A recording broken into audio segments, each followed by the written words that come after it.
Vous êtes de l'autre côté de l'océan, vous regardez à déménager au Québec, vous pensez atteindre la terre promise, de nouveaux défis professionnels et pour votre vie personnelle.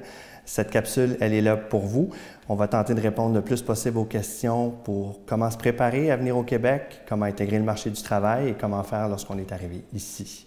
Alors, je me présente, Jonathan Plourde, associé directeur du cabinet de recrutement international Alexander Hughes.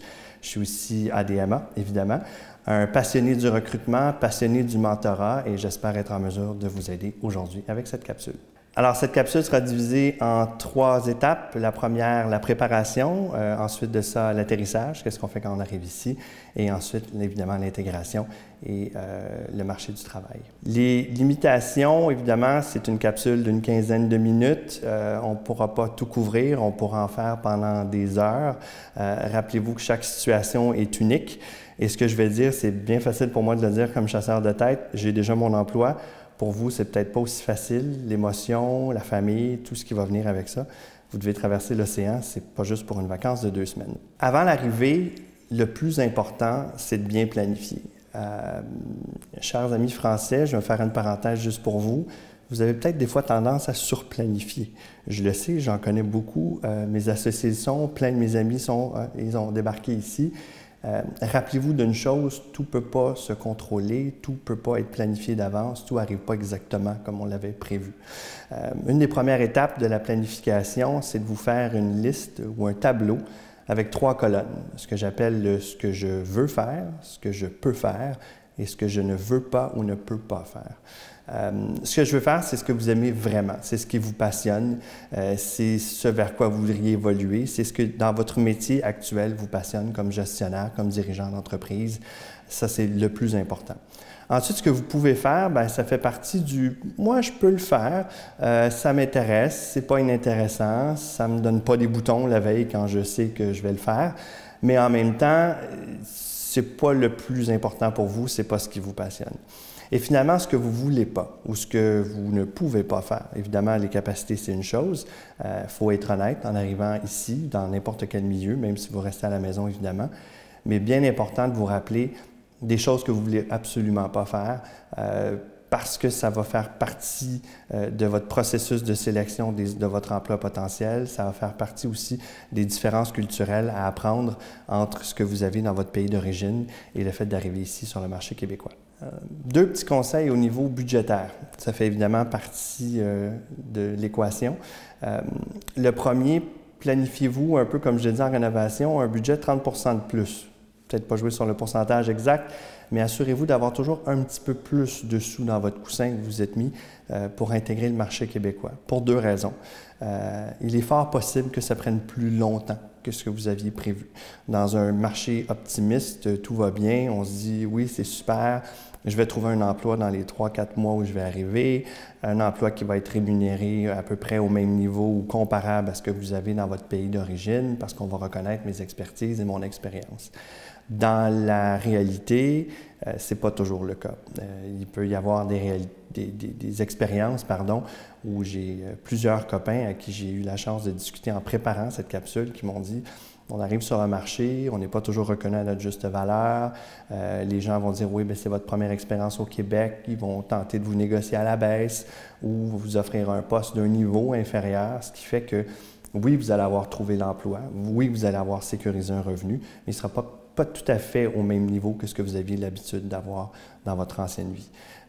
L'autre chose, planifiez-vous un budget de développement des affaires ou de commercial, comme j'aime le dire, comme l'aiment le dire les Français. Planifiez-vous un budget pour aller prendre des cafés. Développement des affaires, cette fois-ci, ce que vous allez vendre, c'est vous. Vous allez vous vendre comme candidat, comme bénévole, comme personne pour s'impliquer dans une cause ou dans une association professionnelle. C'est une façon, de créer un réseau, oui, mais si vous n'avez pas planifié pour des déjeuners, des lunchs, des rencontres autour de café, ça fait partie d'un budget que vous devez vous établir, qui peut être évidemment raisonnable.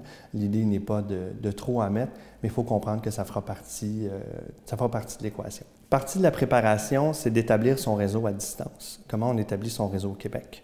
à moins que vous ayez étudié ou passé déjà du temps dans la région, fort est à parier que vos copains, vos amis, vos membres de votre réseau seront assez minimales au niveau du Québec.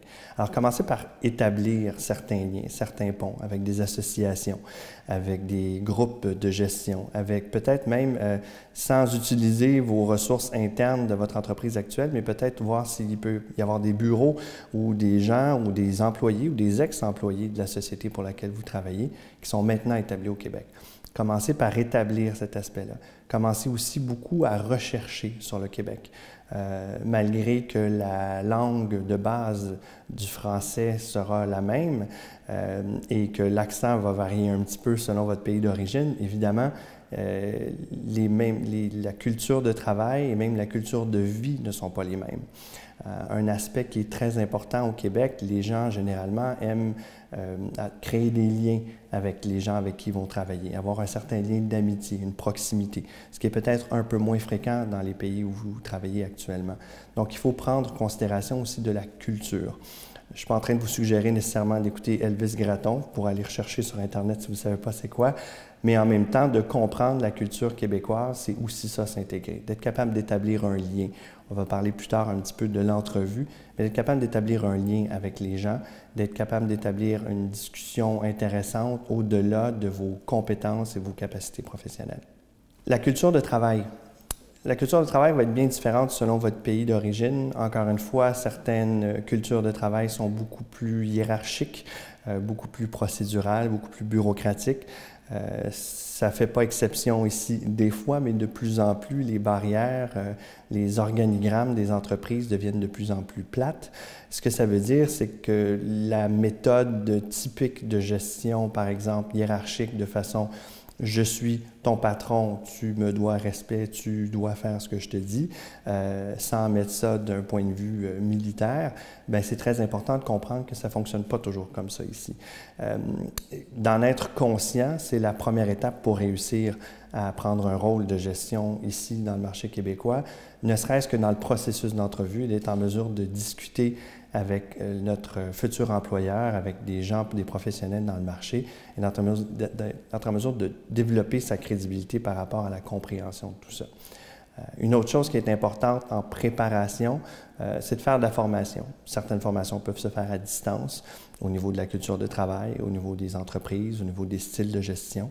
Ne serait-ce que de voir des écoles de gestion ici sur le territoire québécois qui peuvent donner un cours qui est sensiblement le même de ce que vous pourriez trouver chez vous, mais dans un contexte typiquement québécois, qui va être en mesure d'expliquer des choses typiquement québécoises. Tout n'est pas différent, il y a énormément de similarités, mais il y a énormément aussi de différences. Et la minute où on en prend conscience, les gens vont être en mesure d'apprécier l'effort que vous aurez fait sur cet aspect-là, sur le fait de comprendre la culture. Et donc, vous serez en mesure par la suite d'établir un lien. On ne s'attend pas à ce que vous soyez intégré jour 1. On ne s'attend pas à ce que vous tombez dans les rangs et devenez militairement québécois sans garder votre saveur de votre pays d'origine, loin de là. Je pense que chaque côté a du bon à apporter, mais c'est important d'en prendre conscience avant de générer et d'intégrer le marché qui va être ici au Québec. Maintenant, la présence numérique. C'est le diable qu'on doit maîtriser. Ça fait partie de la réalité des choses. Ça s'applique certainement dans votre marché local actuel, mais je pense que quelques précisions ou quelques adaptations que le chasseur en moi doit vous partager. La première des choses, votre profil LinkedIn. Évidemment, de le faire dans les deux langues, autant l'anglais que le français. Et j'ajouterais même à la limite, malgré moi, que l'anglais est peut-être même plus important parce que beaucoup de sièges sociaux sont à l'extérieur du Québec, mais quand même de prendre conscience que d'avoir un profil dans les deux langues est très, très, très important. Contrôlez votre message, contrôlez ce que vous allez faire là-dedans et trouvez un moyen de vous différencier. Ça se dit autant à des Québécois d'origine que des gens un peu partout dans le monde. Trouvez le moyen de vous différencier. LinkedIn est votre carte d'affaires sur le web. C'est votre CV, quelque peu hypocrite des fois sur le web parce que vous pouvez continuer de le mettre à jour sans jamais sembler vouloir vous chercher un nouvel emploi. Mais soyez conscient que votre profil LinkedIn, une photo professionnelle, idéalement souriante, pas besoin d'avoir votre photo de passeport là-dessus, mais d'indiquer et de démontrer votre saveur, votre petit givrage sucré pour être en mesure de vraiment vous différencier du lot. C'est la première étape pour le faire.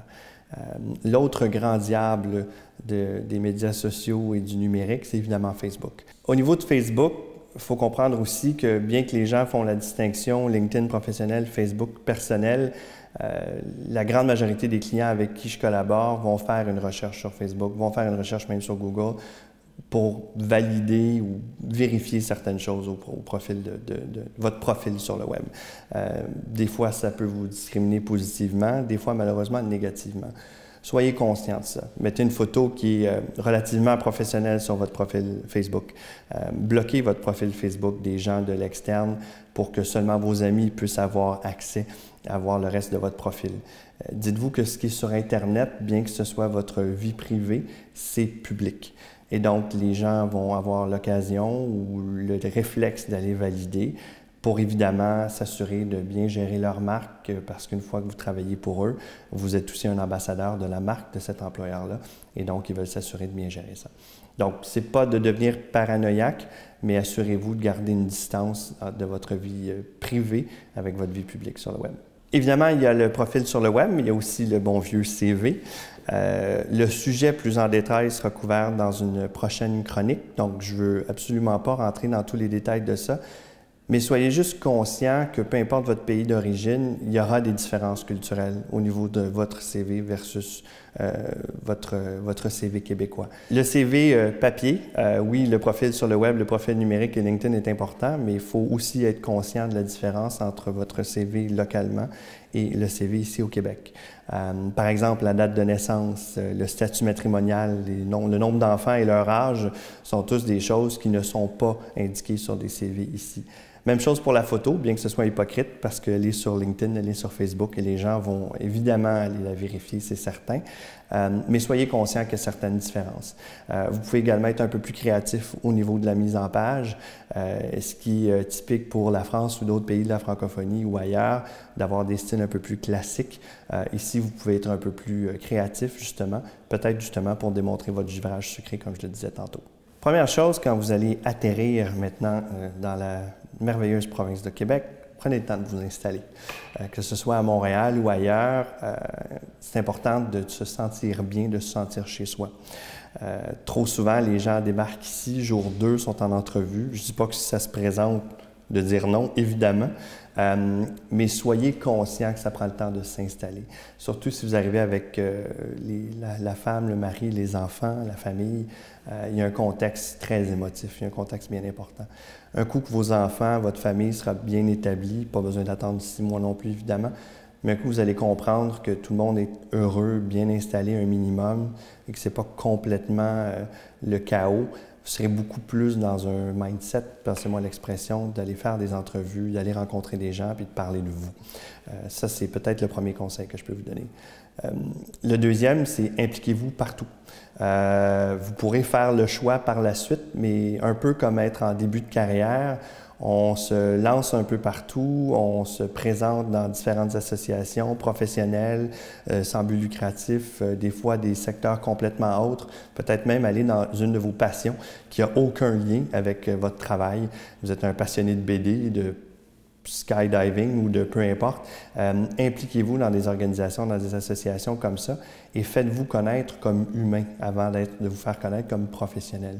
Les gens vont être en mesure de développer un lien avec vous, les gens vont être en mesure, et vous, de développer un lien avec eux et d'apprendre à vous connaître sous plusieurs angles, pas simplement sous l'angle gestionnaire de finances ou gestionnaire des ressources humaines. C'est très important au Québec, dans la culture, de connaître la personne avec qui on va travailler. Beaucoup moins formel, beaucoup moins froid, dans la majorité des cas, encore une fois. Donc, c'est important de comprendre ça. Et en s'impliquant, premièrement, les gens aussi vont vous connaître sous un angle peut-être moins opportuniste. Ce n'est pas dans un contexte d'entrevue, ce n'est pas dans un contexte formel, c'est dans un contexte d'établir un lien. Et s'il y a une chose qu'on apprend ici, c'est tout à propos de qui on connaît. C'est nos amis qui nous réfèrent à d'autres amis, qui nous présentent à quelqu'un d'autre et qui finalement, on trouve un emploi qui était nulle part, qui est créé peut-être même pour vous.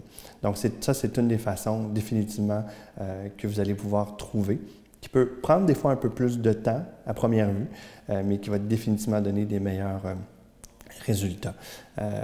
Je compare souvent dans les présentations la vie professionnelle à la vie personnelle, un peu comme le dating. Si vous vous mariez après la première entrevue, avec votre première date, ça se pourrait que vous ayez des surprises down the road. Prenez le temps de vous connaître, prenez le temps d'apprendre les différents réseaux.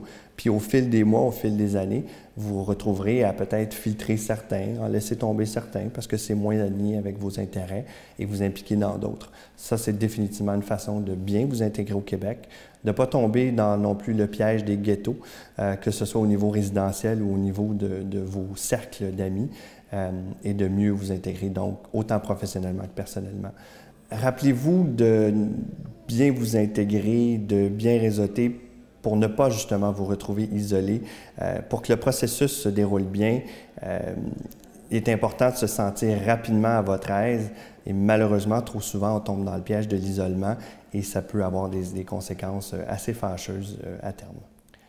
On en a déjà parlé, mais rencontrer des anciens nouveaux arrivants, si je peux me permettre. Des gens qui ont fait le processus, maintenant que vous êtes ici, vous le constatez, vous êtes ici depuis une semaine, un mois, 3 mois, vous avez des questions, des adaptations à faire.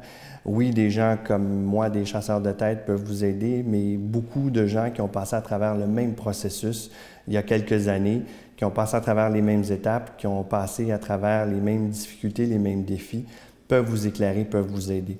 Au-delà de l'aspect un peu psychologue de vos échanges qui vont pouvoir vous aider, mais des trucs pratiques et peut-être même aussi une certaine sympathie de ces gens-là qui vont décider de peut-être vous aider, vous présenter à des membres de leur réseau québécois ou anciens nouveaux arrivants pour être en mesure de vous trouver un travail, une implication, peut-être un conseil d'administration, d'amener votre saveur, d'amener votre différence, mais tout en travaillant sur votre intégration en même temps.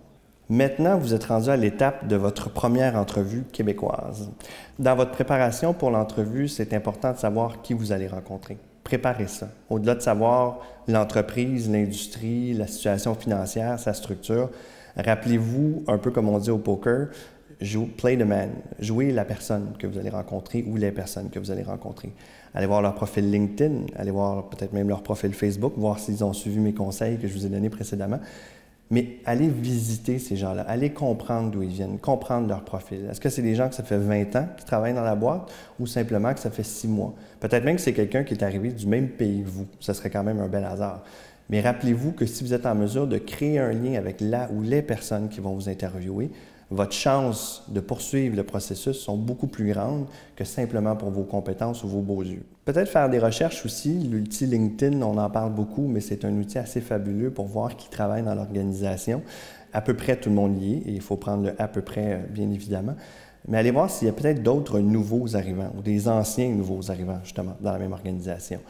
Si vous êtes chanceux, vous pourrez prendre contact avec eux, soit en utilisant LinkedIn, soit en communiquant par leur numéro de travail, et les approcher dans une approche très honnête, très transparente, de dire « je suis en processus avec votre organisation » ou « j'aimerais être en processus avec votre organisation ». Mais avant, j'aimerais entendre parler de votre expérience. Vous êtes arrivé de la France, de l'Afrique, du Moyen-Orient ou ailleurs. Vous êtes arrivé il y a 2, 3, 4 ans. Parlez-moi de votre expérience, votre intégration. Est-ce que c'était votre premier emploi à cette société-là? Quels étaient les plus grands écarts entre la culture de travail à laquelle vous étiez habitué et la culture de travail dans cette nouvelle organisation? Donc oui, il y a la culture québécoise, mais au-delà de ça, les sociétés ont leur propre culture. C'est des microclimats. Alors c'est bien de savoir et de comprendre ce qu'il y en est. Puis en même temps, vous aurez des trucs gratuits ou peut-être pour un café ou un petit déjeuner, mais ça va définitivement vous aider. Et si vous êtes en mesure de le faire avant d'être en entrevue formelle avec l'organisation, mon Dieu que ça peut vous aider de façon incroyable, de bien comprendre la culture.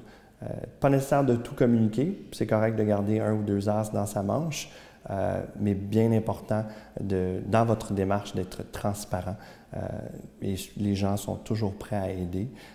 C'est ce qui fait notre charme à nous les Québécois, mais c'est ce qui fait le charme, je pense, à tout le monde lorsque c'est bien fait, bien demandé. En terminant, 3 choses peut-être. Apprenez à laisser aller. Je sais que ça peut paraître facile, mais d'être zen, faites un peu de yoga ou de méditation si ça peut vous aider. Mais d'être zen dans le processus va énormément vous aider. Lorsque ça prend un peu plus de temps, lorsque l'entrevue que vous croyez avoir eue, qui était extraordinaire, était finalement pas aussi bonne, ou que le résultat n'est pas au rendez-vous, soyez zen. Les choses vont bien arriver si vous travaillez fort, si vous êtes transparent, si vous faites l'effort et votre compétence, elle est là, vous l'avez déjà, vous ne l'avez pas perdue. Soyez aussi flexible sur votre plan, en ce sens où ayez plus qu'une idée. De vouloir absolument rester dans la même industrie ou dans le même type d'organisation ou la même taille, ou peut-être même le même niveau hiérarchique. Malheureusement, des fois, ça peut être important de faire un pas en arrière pour faire 2 pas en avant.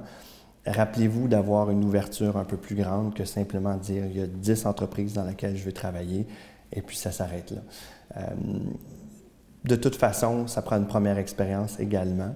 Donc, dites-vous que si celle-là n'est pas exactement au bon niveau de ce que vous allez faire, peut-être que vous allez être en mesure de la faire évoluer au sein de l'organisation et sinon, il y a beaucoup d'autres poissons dans l'océan. Je ne suis pas en train de vous dire de prendre n'importe quoi, bien évidemment, mais assurez-vous que ce n'est pas une fin en soi. On a un marché qui est très différent du marché de l'emploi ailleurs. Et en terminant, la suite, c'est à vous qu'elle appartient. J'espère que les conseils vous auront été bénéfiques. Il y en a plein d'autres que j'aurais pu vous donner, mais il faut rester dans le temps. Et je pense que si vous appliquez la moitié de ce que je vous ai donné comme truc, vous allez certainement avoir une intégration qui va être fort plus agréable. Puis en terminant, j'aimerais remercier l'Ordre des ADMA de me permettre de filmer cette capsule et de communiquer mon message à vous, que vous soyez ici ou de l'autre côté de l'océan. Merci.